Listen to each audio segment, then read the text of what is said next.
بسم الله الرحمن الرحيم. ازيكم عاملين ايه؟ يا رب تكونوا بخير. النهارده هنعمل مع بعض فطار رمضاني جميل زي ما انتم شايفين كده. النهارده هنعمل كنتاكي او فراخ مقرمشه سهله وبسيطه. عملتها النهارده معاكم بالعجينه، كل مره بعملها بالبيض والبقسماط والحليب.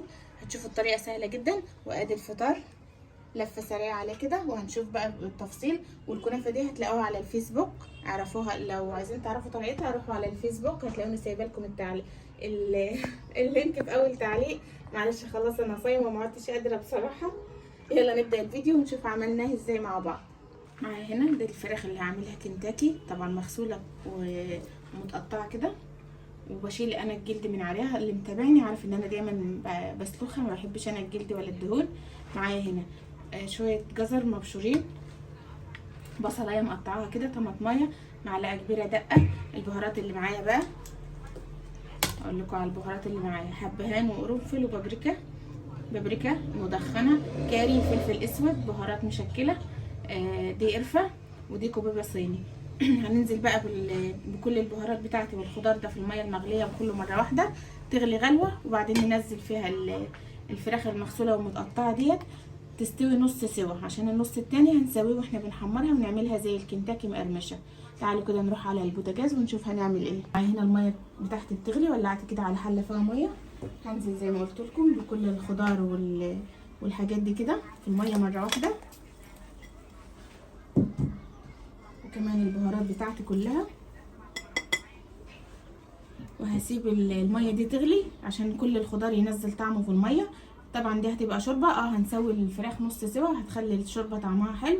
وهناخد بقى من الشوربه دي بعدين ونسوي الرز ونعمل شوربه عصفور. تغلي بقى الشوربه بالخضار ديت، وننزل بقى بالفراخ كده. خلاص الميه بتاعتي غليت كده بالخضار والتوابل. هننزل بقى بالفراخ بتاعتي، طبعا نص سوا بس، مش هسويها سوا كامل. وانتوا شايفين انا مقطعاها صغيره ازاي، يعني 5 دقايق بس كده تغلي، وهتبقى جاهزه بقى ان اطلعها واحمرها. كده نزلت بالفراخ بتاعتي كلها، هسيبها زي ما قلت لكم تغلي 5 دقايق. بعد الغليان هحسب لها 5 دقايق واطلعها. على كده تبقى جاهزه على ان نجهز لها الخلطه ونعملها كنتاكي. هغطي عليها بقى واسيبها على ما الفراخ كده تاخد غلوتين على النار. تعالوا بقى نشد البقسماط اللي كنت جايباها معاكم في فيديو المشتريات ديت. بقسماط ساده هاخدها بقى هتبلها. طبعا انا هتبلها مجموعه توابل كده. هحط عليها معلقه بابريكا، معلقه كاري، لا دي بهارات فراخ، معلقه.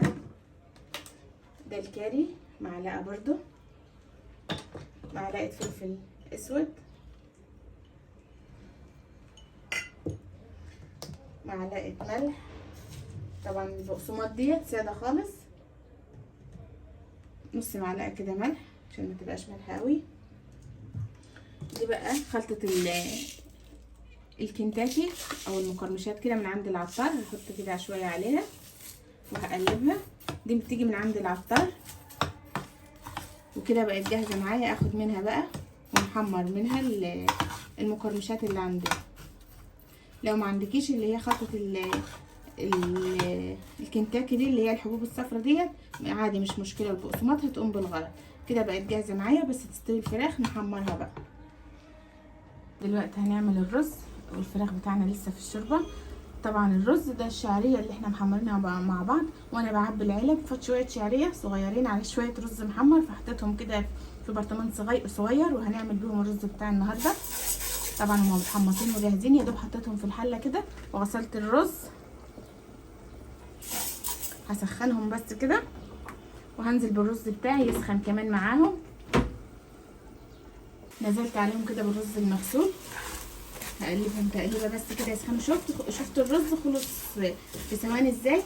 عشان كده قلت لكم الحاجات دي لما بنحمرها قبل رمضان بتسهل علينا الوقت قوي. كان زماننا لسه هنقف نحمر عصفور او هنحمر شعريه او هنحمر رز، لا هو كله متحمر. يا دوب غسلنا الرز ونزلنا بيه على بعض. طبعا احنا بنحمر الشعريه او الرز ده احنا حمصناه مش حمرناه، يعني ما عليهوش سمنه خالص ولا زيت. فانا هنزل كده بمعلقه سمنه على الرز بتاعي، وهسويه بشوربه. هاخد نص شوربه ونص ميه بقى عشان يبقى طعمه حلو. هنزل بقى بالشوربه كده. طبعا انا حطيت مصفى كده على الرز زي ما انتم شايفين، عشان لو في جزر او اي خضره ما تنزلش في الرز. شايفين ليه بقى انا حطيت المصفى؟ شالت كل البهارات والطماطم والحبهان كده، ده كله كان هينزل في الرز لو ما حطيتش المصفى دي. حطيت بقى كده زي ما انتم شايفين يا دوب الشوربه بانت كده. هكمل بقى الباقي بميه واولع واسيبه بقى على النار يكمل سواه. كمل بقى كده بميه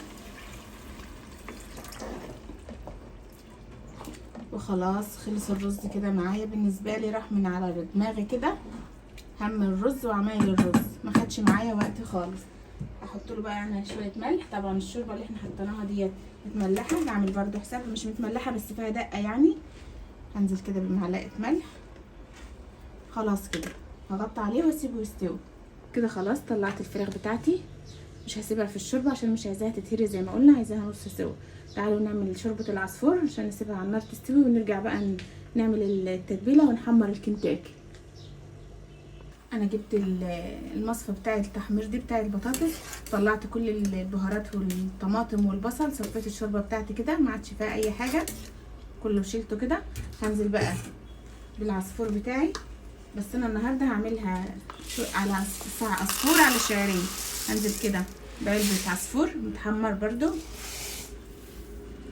وهنزل بواحده زيها شعريه، احنا بنحبهم الاتنين مع بعض كده عادي. وكده خلاص كمان الشوربه خلصت معايا. هسيبها بقى تاخد غلوه واحده واطفي واغطي بقى، وتبقى جاهزه كده للتقديم. الرز خلاص داخل على سوا زي ما انتم شايفين كده. هسيبه برضو على نار هاديه خالص خالص، موطيه تحته شعره عشان يتشرب. وكده انا خلاص تقريبا ما عادش عندي غير ان احمر الكنتاكي. والسلطه طبعا مش هعملها معاكم، وعملت العصير برضو. العصير هنزله لكم، هو مش عصير خشاف، هينزل ان شاء الله في فيديو لوحده. هنحمر دلوقتي البانيه. كسرت هنا بيضه وحطيت بس عليها شويه فلفل وهخلطها كده. هنزل عليها بنص كوبايه حليب، طبعا هنملحها، وهننزل بدقيق. هنعمل خلطه كده نحط فيها الفراخ بتاعتنا. عملنا كده العجينه اللي هي عباره عن بيض ولبن ودقيق وطبعا ملح وفلفل. هننزل بقى بالفراخ بتاعتنا في العجينه دي كده.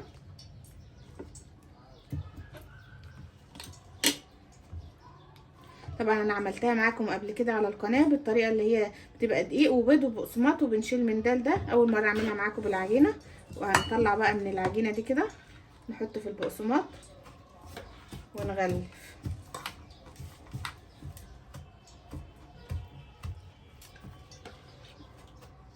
بالشكل ده.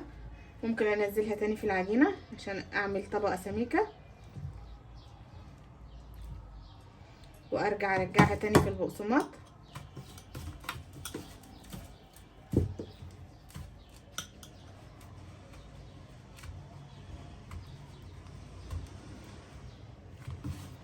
بالشكل ده هضغط عليه كده وبقى معايا كده.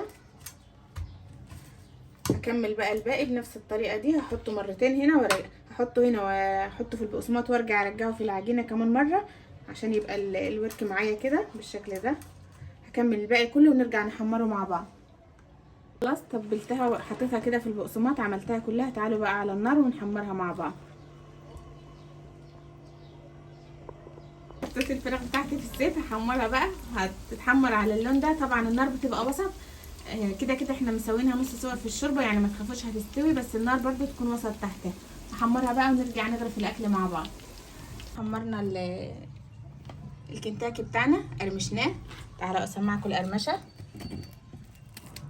سامعين القرمشه؟ كنتاكي ده ولا مش كنتاكي؟ وكده غرفنا الفطار بتاعنا. على فكره ده براند مقاطعه، ما احنا عاملينه في البيت. هو مقاطع بس احنا عاملينه في البيت حلال. تعالوا بقى نبدأ من هنا. ادي الكنتاكي بتاعنا الحلال اللي مش مقاطع اهو يا عم اللي احنا عاملينه في البيت. وادي الشوربه بتاعتنا، طبعا انا عاملاها معاكم خلطه النهارده شعريه على عصفور. وادي المخللات، الزيتون والليمون في كمان هنا مخلل الكرنب، طبعا الكرنبايه دي لسه حطاها امبارح، كانت صاحبتي جايبها لي، خدت نصها فرزته في الفريزر والنص خللته. وادي السلطات، وادي الويسكي الحلال، ميه السلطه، والرز اللي عملناه مع بعض. وعملنا المشمشيه او الخشاف الرمضاني. الوصفه دي هتنزل بالتفصيل معاكم، بس مش عارفه على الفيس او هنا، تقريبا هنزلها على الفيس، انا هنزلها لكم بالتفصيل على الفيس. وادي الكنافه اللي عملناها، لو عايزين تعرفوا طريقه الكنافه ديت وعملتها ازاي هتلاقوها برده، هنزلها دلوقتي على الفيسبوك، هسيب لكم لينك الفيس والتيك توك في اول تعليق. شايفين الكنافه عملتها بالكريم كراميل زي ما قلت لكم، ما خدتش معايا دقايق ولا وسخت ايدي، كله بالمعلقه كده، وعملنا الكنافه الجميله دي. وكده فطرنا النهارده خلص، عملت معاكم بالتفصيل، يا رب يكون عجبكم. كل سنه وانتم طيبين، ما تنسوش تروحوا على اول تعليق هتلاقوا كل لينكاتي، وسلام.